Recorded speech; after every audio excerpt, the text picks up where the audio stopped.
नमस्कार, स्वागत है आपका दिल्ली की आवाज में। मैं मोनिका शर्मा। आज मैं उपस्थित हुई हूँ कटवारिया सराय में।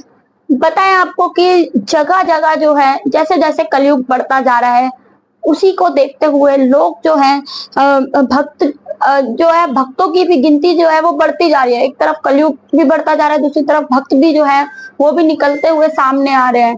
ऐसे में क्या है, तमाम जगहों पर जो है श्रीमद् भागवत कथा जो है वो होती दिखाई देती है, राम कथा होती दिखाई देती है। इस तरीके की कथाओं से जो है लोगों को जो है प्रभावित किया जाता है। अपने संस्कृति के बारे में उन्हें बताया जाता है, अपने भगवान के बारे में बताया जाता है। ऐसे में आज हमारे साथ में भी एक जो है कथावाचक हमारे साथ में मौजूद है।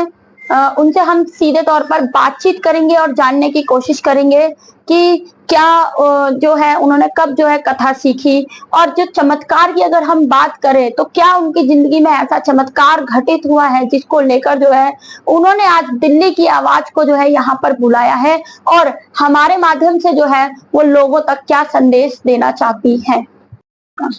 श्री कृष्ण संध्या जी, ये नाम मुझे कह सकते हैं कि कथा के द्वारा ही प्राप्त हुआ है। तो ये नाम मेरी मदर ने मेरा रखा है। तब से मेरा नाम हर एक आईडी पे हर जगह श्री कृष्ण संध्या जी बोलते हैं। मतलब मोस्टली जगह मुझे कृष्ण संध्या बोलते हैं।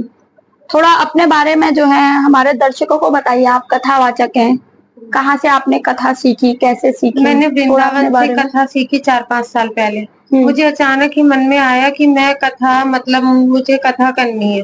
मैं यहाँ से पीएचडी भी कर रही हूँ संस्कृत में, संस्कृत विद्यापीठ से। तो अचानक ही मुझे मन में आया, तो मुझे जॉब मिल रही थी उस टाइम। तो मैं जॉब छोड़ के अपनी वृंदावन चली गई कथा सीखने के लिए। वहाँ मैं 5-6 महीने रही थी। तब मैं वहां से सीख के आई। मैंने फिर घर आके मैंने वहां से ज्यादा घर आके रियाज किया है। मतलब हर छोटी चीज को कि बोलना कैसे है, क्या नहीं है, ये सब कुछ किया। कितने समय पहले गए थे आप वृंदावन? वृंदावन गए हुए 4 साल हो गए। और कथा कब से कर रहे हैं? लास्ट ईयर फेब से। पहली कथा मेरी 5 फरवरी को थी लास्ट ईयर। 1 साल हो गया आपको? हाँ जी। क्या चमत्कार आपको जो है दिखाई दे रहा है जिसके लिए आपने यहाँ पर जो है आज मीडिया को बुलाया है? क्या चमत्कार है, क्या आप अपने हमारे माध्यम से हमारे दर्शकों को जो है आप बताना चाह रहे हैं? चमत्कार ऐसा है कि मैंने ये चीज तो मेरे साथ पहले भी होती थी कि मतलब मुझे कभी ऐसे गलत सपने नहीं दिखते थे। मुझे ऐसे सपने दिखे हैं कि जैसे मतलब मैं ना कि राधा कुंड है, उसमें ना कीचड़ सी है, बहुत ज्यादा मिट्टी है। उस मिट्टी में मैं घुसे जा रही हूँ और सब लोग मुझे पीछे से ऐसे टोक रहे हैं कि नहीं अंदर मत घुस। और अंदर मुझे ऐसे लग रहा है कि जैसे श्री कृष्ण भगवान का पूरा घर का माहौल है। मैंने मुंह अंदर की तरफ देखिए, ये तो काल्पनिक वो हो गया, हम चमत्कार की बात कर रहे हैं कि आप क्या बताना चाहते हैं। कि उसके बाद फिर जैसे मुझे अलग अलग ये सपने दिखते हैं। तो उसके मतलब जो ये कान्हा के सपने दिखे, छोटा सा बच्चा मेरे को ऐसे पार करा के ले गए। तो ये चीजें मुझे बहुत घबराहट करती है। मैं रात हो या कोई भी टाइम है, मैं इतनी बुरी तरह पसीने से डरती हूँ बहुत ज्यादा। अभी 4 दिन पहले मैं कृष्ण जी को नहला रही थी, तो मैंने जैसे नहला के उनको सिंहासन पे बिठाया, तो उन्होंने मतलब एकदम से एक ऐसा बल्ब जला जैसे 100 वाट की लाइट होती है ना, अलग से इन बल्बों से अलग। मतलब वो एकदम से कि मेरी आंखें बिल्कुल संध्या गई, बंद हो गई मेरी आंखें बिल्कुल ही। मैंने जब आंखें खोली तो सब नॉर्मल। फिर उसके बाद उससे पहले ये जब हम किसी की शादी में गए थे, प्रोग्राम अटेंड, फैमिली फंक्शन था, तो वहां पे बहुत सारे फोटोज खींचे बहन भाइयों ने, बाकी सब लोगों ने। तो किसी में भी मेरे को ऐसा कुछ नहीं लगा, और उससे पहले कभी मेरे को ऐसा कुछ लगा नहीं। कि मैं हमेशा पहली कथा से यही चिन्ह लगाती आई हूँ, यही तिलक लगाती आई हूँ। तो इन तीनों फोटो में वो तिलक था, जैसे किसी ने गोद दिया है। अब हमें उस टाइम नहीं पता था कि ऐसा कुछ हुआ है। जब हम सारे फोटो एक दूसरे भाई बहन को शेयर कर रहे थे, तब मैंने देखा। उस तिलक को देखने के बाद कुछ आपकी जिंदगी में बदलाव हुआ हो? हाँ, उसके बाद मेरी जिंदगी में बहुत बदलाव हुआ है। क्या बदलाव? मतलब मैं एक तो जब से मेरी लाइफ में तिलक आया, मैं पहले बहुत बीमार रहती थी, बहुत ज्यादा।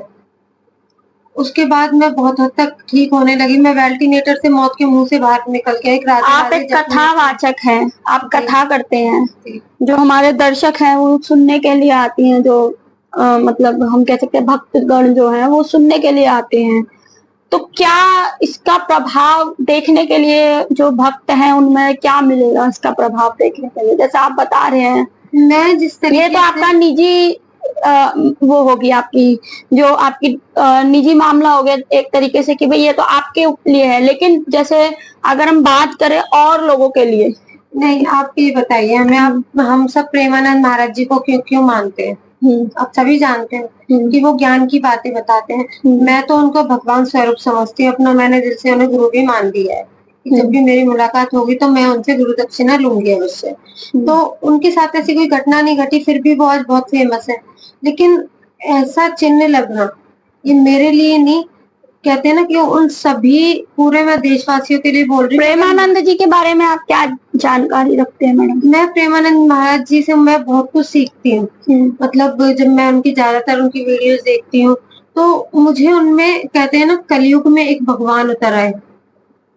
मैं उनकी पूजा करते हैं राधा रानी की। हाँ, लोग तिलक वो कथा कर रहे हैं, उनके साथ ऐसा क्या चमत्कार हुआ है जो आज इतनी बड़ी पद्धति पे पहुंचे।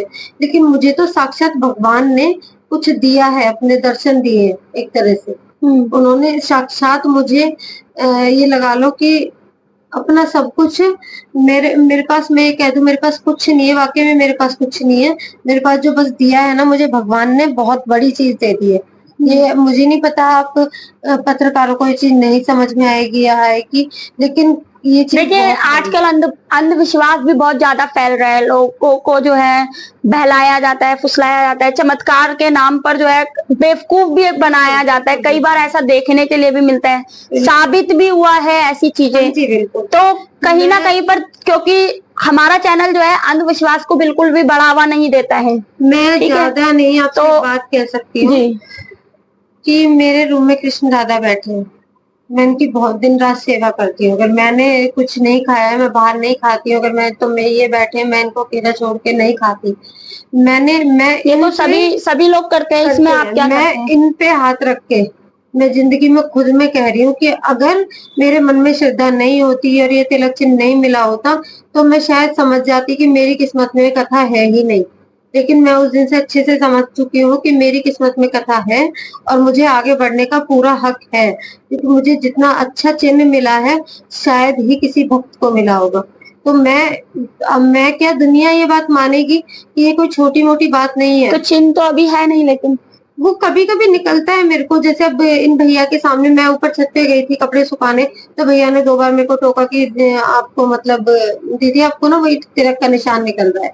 या वो कई बार हंसते हुए मेरे को ऐसे निकला है कि नहीं परमानेंट ऐसा हुआ है। आप फोटो में देख सकते हो कि आपको कहीं से उसमें एडिटिंग दिखती हो या फिर आप उस फोटो को मतलब जैसे भी आप क्लियर करवाना चाहते हो कि आपको कोई भी डाउट हो, कहते हैं ना कैमरे के द्वारा पता चल जाता है कि ये फेक है या कुछ भी है। आपको कोई भी डाउट है तो वो आप करवा सकते हैं इस फोटो के माध्यम से।